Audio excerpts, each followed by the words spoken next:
بسم اللہ الرحمن الرحیم۔ آج آپ کے لیے بہت بڑی خوشخبری ہے، کیونکہ ماہ ذوالحجۃ الحرام میں درود ابراہیمی کا ایک بہت خاص عمل کروایا جا رہا ہے۔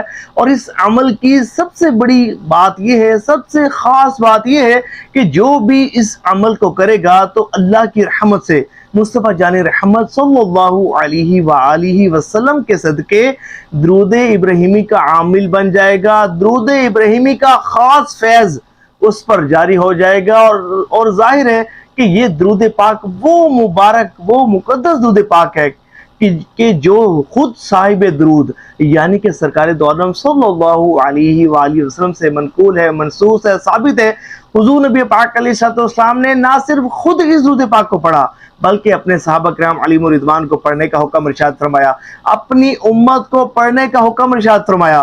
تو جب اس ماہ ذوالحجۃ الحرام میں ہم اس درود پاک کی کثرت کریں گے تو ہمیں جہاں اور بہت سارے فضائل و برکات حاصل ہوں گے، وہیں خود حضور نبی پاک علیہ السلام کی خاص توجہ بھی ہمیں نصیب ہوگی، حضور نبی پاک علیہ السلام کا قرب خاص بھی ہمیں نصیب ہوگا۔ اور اس کے ساتھ ساتھ اس عمل کی خاص بات یہ بھی ہے کہ اگر آپ کسی بھی بڑی سے بڑی پریشانی یا مصیبت میں مبتلا ہیں، آپ چاہتے ہیں کہ آپ کی ہر بڑی سے بڑی پریشانی اور مصیبت دور ہو جائے، آپ رزق کی تنگی میں مبتلا ہیں، آپ گھریلو نچاکیوں کا شکار ہیں، آپ قرض میں ڈوبے ہوئے ہیں، آپ بے اولادی کا مسئلہ آپ کو ہے، یا آپ پر کسی بھی قسم کی بندش ہے، ساحر ہے، جادو ٹونا کے معاملات ہیں، یا آپ کسی بھی روحانی اور جسمانی بیماریوں میں مبتلا ہیں، یا کسی بھی قسم کی جائز حاجت اور مراد کی تکمیل چاہتے ہیں، تو اللہ کی رضا کی نیت سے یقین کامل کے ساتھ آپ نے اس عمل کو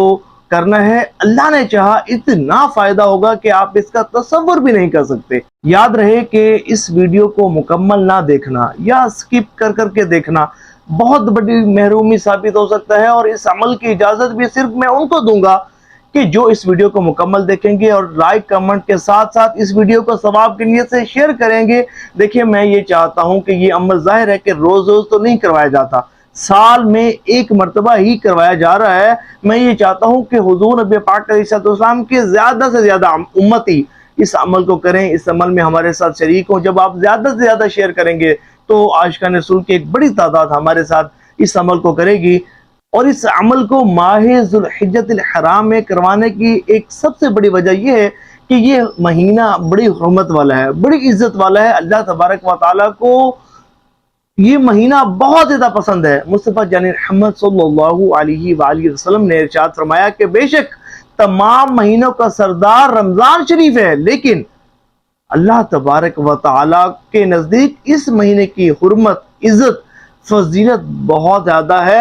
اور اللہ تبارک و تعالیٰ کے ہاں 4 ماہ حرمت والے ہیں، اور ان میں سے سب سے زیادہ عزت والا، فضیلت والا، شرف والا، برکت والا مہینہ ماہ ذوالحجۃ الحرام ہے۔ اور ماہ ذوالحجۃ الحرام کے سب سے زیادہ جو فضیلت والے ایام ہیں، پورے مہینے میں سب سے زیادہ فضیلت والے جو ایام ہیں وہ اس کا ابتدائی عشرہ ہے، بلکہ اللہ تبارک و تعالیٰ کو پورے سال کے تمام ایام میں سے ذوالحجۃ الحرام کے ابتدائی 10 ایام بہت زیادہ محبوب ہیں، بہت زیادہ پسند ہیں، اور اتنے زیادہ پسند ہیں کہ حدیث طیبہ میں آیا ہے کہ حضور نبی پاک علیہ السلام نے ارشاد فرمایا کہ اللہ تبارک و تعالیٰ ان ایام میں ہر نیکی کا ثواب 700 گنا تک بڑھا دیتا ہے۔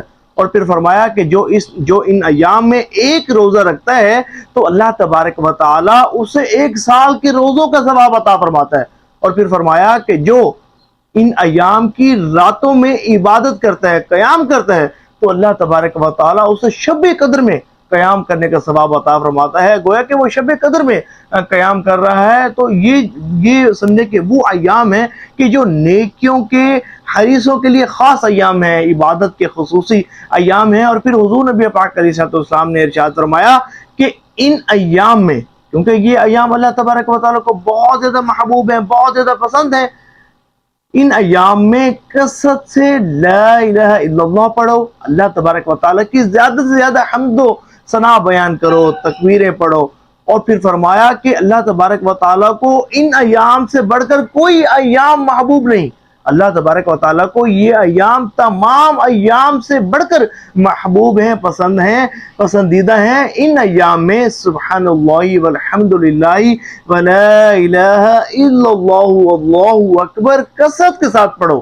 اب میں عمل کی طرف آتا ہوں۔ عمل کیسے کرنا ہے، کیا کرنا ہے، تعداد کیا ہے، کس وقت پڑھنا ہے، اب غور سے اس کو سنیے گا، کیونکہ توجہ سے جب آپ نہیں سنتے تو کمنٹ میں پوچھ رہے ہوتے ہیں، مکمل تفصیل میں آپ کو بتاؤں گا۔ دیکھیں، سب سے پہلے آپ نے 2 رکعت نماز نفل حاجت کے پڑھنے ہیں۔ آپ کو کسی بھی قسم کی حاجت ہے تو آپ نے اللہ تبارک و تعالیٰ کی بارگاہ میں دعا کرنی ہے۔ اگر آپ حضور نبی پاک علیہ السلام کی توجہ کے لیے، قرب خاص کے حصول کے لیے، یا سرکار دو عالم صلی اللہ علیہ وآلہ وسلم کی زیارت کے لیے پڑھ رہے ہیں تو آپ نے دعا کرنی ہے کہ یا اللہ اپنے حبیب صلی اللہ علیہ وآلہ وسلم کی زیارت سے مشرف فرما، یا مجھے اپنے حبیب صلی اللہ علیہ وسلم کا قرب خاص نصیب فرما، یا آپ کسی بھی اپنی بڑی سے بڑی پریشانی کو دور کرنے کی نیت سے پڑھ رہے ہیں، یا کسی حاجت اور مراد کی تکمیل کے لیے پڑھ رہے ہیں تو آپ نے 2 نفل حاجت کے پڑھنے کے بعد اللہ تبارک و تعالیٰ سے دعا کرنی ہے کہ یا اللہ یہ جو میں عمل کرنے جا رہا ہوں، یہ عمل کرنے جا رہی ہوں، اس کی مجھے خوب برکات نصیب فرما، درود ابراہیمی کا فیض مجھ پر جاری فرما، اور میری جو یہ پریشانی ہے اس پریشانی سے مجھے نجات عطا فرما۔ یا رزق کی وسعت کے لیے آپ پڑھ رہے ہیں، یا اپنی کسی بھی حاجت اور مراد کے حصول کے لیے پڑھ رہے ہیں تو آپ نے اس حاجت اور مراد کا ذکر کرنا ہے۔ اللہ نے چاہا تو وہ حاجت اور مراد پوری ہوگی۔ اب میں عمل کی طرف آتا ہوں، توجہ کے ساتھ سنیے گا۔ آپ جب مکمل نہیں سنتے، غور سے نہیں سنتے تو کمنٹس میں سوال پوچھ رہے ہوتے ہیں، تو مکمل سنیں، میں سب کچھ تفصیل کے ساتھ بتاؤں گا۔ دیکھیں، سب سے پہلے آپ نے 2 رکعت نماز نفل حاجت کے پڑھنے ہیں، اور پڑھنے کے بعد اللہ تعالیٰ سے دعا کرنی ہے جس بھی مقصد کے لیے آپ یہ عمل کر رہے ہیں، کہ اگر آپ نبی پاک علیہ السلام کے قرب کے لیے، حضور نبی پاک علیہ السلام کی توجہ کے لیے آپ یہ عمل کر رہے ہیں، یا حضور نبی پاک علیہ السلام کی زیارت کے لیے یہ عمل کر رہے ہیں، تو آپ نے دعا کرنی ہے کہ یا اللہ اس کی برکت سے، اس عمل کی برکت سے مجھے اپنے حبیب صلی اللہ علیہ وآلہ وسلم کی زیارت سے مشرف فرما، اپنے حبیب علیہ السلام کا قرب خاص اور توجہ نصیب فرما۔ یا آپ اپنی کسی پریشانی یا مصیبت کو دور کرنے کی نیت سے یہ عمل کر رہے ہیں، یا رزق کی وسعت کے لیے یہ عمل کر رہے ہیں، یا آپ کسی بھی حاجت اور مراد کی تکمیل کے لیے یہ عمل کر رہے ہیں، تو آپ نے دعا کرنی ہے کہ یا اللہ یہ جو عمل میں کرنے جا رہا ہوں، یا یہ جو عمل میں کرنے جا رہی ہوں، اس کا مجھے فیضان نصیب فرما، درود ابراہیمی کی برکت مجھے نصیب فرما، اور میری جو یہ پریشانی ہے یہ پریشانی دور فرما، میری یہ مشکل حل فرما، میری رزق روزی میں برکت عطا فرما۔ یا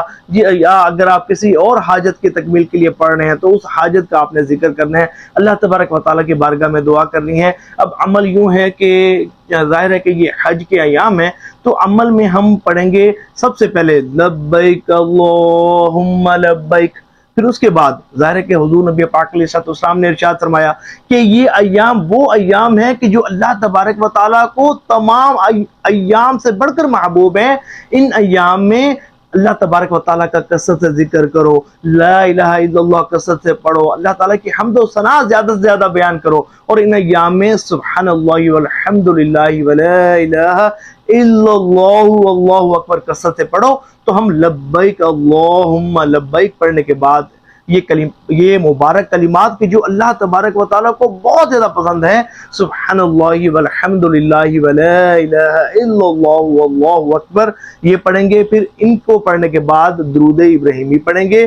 درود ابراہیمی پڑھنے کے بعد سرکار دو عالم صلی اللہ علیہ وآلہ وسلم کی مقدس بارگاہ میں سلام عرض کریں گے، یعنی کہ یوں پڑھیں گے، السلام علیکہ ایھا النبی ورحمۃ اللہ وبرکاتہ۔ درود ابراہیمی پڑھنے کے بعد سلام عرض کرنے کی سب سے بڑی وجہ یہ ہے کہ ایک تو اللہ تبارک و تعالیٰ کے اس حکم پر عمل ہو جائے گا کہ جب بھی اللہ تعالیٰ نے فرمایا نا کہ جب بھی میرے حبیب پر درود پڑھو تو درود کے ساتھ سلام بھی بھیجا کرو، تو اس طرح ایک تو اللہ تعالیٰ کے حکم پر عمل ہو جائے گا۔ پھر دوسری بات یہ ہے کہ جب سرکار دو عالم صلی اللہ علیہ وآلہ وسلم کی مقدس بارگاہ میں ہم سلام عرض کریں گے، سلام پیش کریں گے، تو اس طرح ہمیں حضور نبی پاک علیہ السلام کی بہت توجہ اور قرب خاص ہمیں نصیب ہوگا۔ تو عمل یوں بنے گا، لبیک اللہم لبیک، سبحان اللہ والحمد للہ ولا الہ الا اللہ واللہ اکبر، درود ابراہیمی، اور درود ابراہیمی پڑھنے کے بعد السلام علیکہ ایھا النبی ورحمۃ اللہ وبرکاتہ۔ اب اس کی جو تعداد ہے، اس کی جو منیمم تعداد ہے وہ ہے 360 مرتبہ، اور اگر کوئی زیادہ پڑھنا چاہتا ہے تو 1000 مرتبہ بھی پڑھ سکتا ہے. اگر کوئی 1000 مرتبہ نہیں پڑھ سکتا تو اس کو 700 مرتبہ پڑھ سکتا ہے. 700 مرتبہ نہیں پڑھ سکتا تو 500 مرتبہ پڑھ سکتا ہے. 500 مرتبہ بھی اگر کوئی نہیں پڑھ سکتا تو 360 مرتبہ اس کی منیمم تعداد ہے. اور اس عمل کو ہم نے ذوالحجۃ الحرام کے ابتدائی عشرے میں کرنا ہے. یعنی کہ جو ذوالحجۃ الحرام کے ابتدائی 10 ایام ہیں ان ایام میں کرنا ہے. اور جو اس عمل کا خاص الخاص وقت ہے، ویسے تو یہ عمل کسی بھی وقت کیا جا سکتا ہے، لیکن اس عمل کا جو خاص الخاص وقت ہے وہ رات کا وقت ہے. یعنی کہ عشاء کی نماز پڑھنے کے بعد آپ 9:30 بجے 10 بجے سو جائیں اور پھر رات کو 2 بجے 2:30 بجے اٹھ کر تہجد کے نوافل پڑھیں، کیونکہ یہ وہ ایام ہیں، یہ وہ مقدس راتیں ہیں کہ اللہ تبارک و تعالیٰ نے قرآن کریم فرقان حمید میں ان مقدس راتوں کی قسم اٹھائی ہے. یہ راتیں اللہ تبارک و تعالیٰ کو بہت زیادہ محبوب ہے. ویسے بھی یہ عبادت کے ایام ہیں، اور جب آپ کسی بھی عبادت کو تنہائی میں کرتے ہیں اور رات کے وقت کرتے ہیں نا، تو یاد رکھیے گا کہ رات کے وقت روحانیت کی سپیڈ بہت تیز ہوتی ہے. منازل ہمیشہ رات کے وقت ہی طے ہوتے ہیں. بزرگان دین رحمہم اللہ المبین راتوں میں جا کر عبادت کیا کرتے تھے، اور اللہ تبارک و تعالیٰ کا بہت زیادہ قرب خاص ان کو نصیب ہوتا تھا. تو کوشش یہ کرنی ہے کہ آپ رات کے وقت اٹھیں اور وضو کریں، تہجد کی نماز پڑھیں، پھر اس کے بعد آپ اپنا یہ عمل پڑھیں. اچھا، کوئی رات کو نہیں اٹھ سکتا، تہجد کے ٹائم اٹھے، بہت اچھی بات ہے. تہجد کے ٹائم نہیں اٹھ سکتا تو دن میں کسی بھی وقت کسی بھی نماز کے بعد یہ عمل کیا جا سکتا ہے. اچھا، آپ کو بعض پوچھیں گے کہ کیا ایک ہی نشست میں کرنا ہے، جگہ ہی ایک ہو؟ تو ایک نشست میں کرنا بڑی اچھی بات ہے. اگر کوئی ایک نشست میں نہیں کر سکتا تو 2 سے 3 نشستوں میں بھی یہ عمل کیا جا سکتا ہے، اور جگہ کا ایک ہونا یہ ضروری نہیں ہے. اور دوسرا، بعض بہنیں پوچھیں گی کہ کیا ایام حیض میں بھی اس عمل کو کیا جا سکتا ہے؟ تو بالکل اس ایام حیض میں بھی اس عمل کو کیا جا سکتا ہے. بعض لوگ پوچھیں گے کہ بھئی کیا ہم، ظاہر ہے کہ ہمارے پاس ٹائم نہیں ہے، بالکل وقت ہی نہیں ہوتا، تو کیا ہم چلتے پھرتے اس عمل کو کر سکتے ہیں؟ تو دیکھیں جناب، یہ عبادت کے خاص الخاص ایام میں اللہ تبارک و تعالیٰ کے محبوب اور پسندیدہ ایام میں، اور یہ دیکھیں کہ ہر نیکی کا ثواب 700 گنا تک ان ایام میں بڑھا دیا جاتا ہے. تو دیکھیں، آپ کو وقت تو نکالنا پڑے گا. اگر اللہ کی عبادت کے لیے وقت نہیں نکالیں گے تو پھر کس کام کے لیے وقت نکالیں گے؟ اگر اپنی آخرت سنوارنے کے لیے آپ وقت نہیں نکالیں گے تو پھر کس کام کے لیے وقت نکالیں گے؟ وقت تو آپ کو نکالنا پڑے گا. یہ عمل توجہ کے ساتھ، خشوع و خضوع کے ساتھ ایک جگہ بیٹھ کر حضور نبی پاک علیہ السلام کا تصور جما کر پڑھنے والا عمل ہے. اور یقین مانیے، جو اس کو کرے گا نا، اللہ کی رحمت سے، مجھے اتنا یقین ہے، اللہ کی رحمت سے، مصطفیٰ جان رحمت صلی اللہ علیہ وآلہ وسلم کے صدقے وہ اتنا نوازا جائے گا کہ جس کا وہ تصور بھی نہیں کر سکتا. میں تمام ڈیٹیلز آپ کو بتا دی ہیں. پھر بھی اگر کچھ آپ کوسچنز پوچھنا چاہیں تو آپ کمنٹس میں پوچھ سکتے ہیں. اپنے کمنٹس میں اپنی نیتوں کا اظہار ضرور کیجیے گا. مجھے ضرور بتائیے گا کہ کون کون اس عمل میں میرے ساتھ شریک ہے، اور ثواب کی نیت سے اس ویڈیو کو شیئر ضرور کیجیے گا.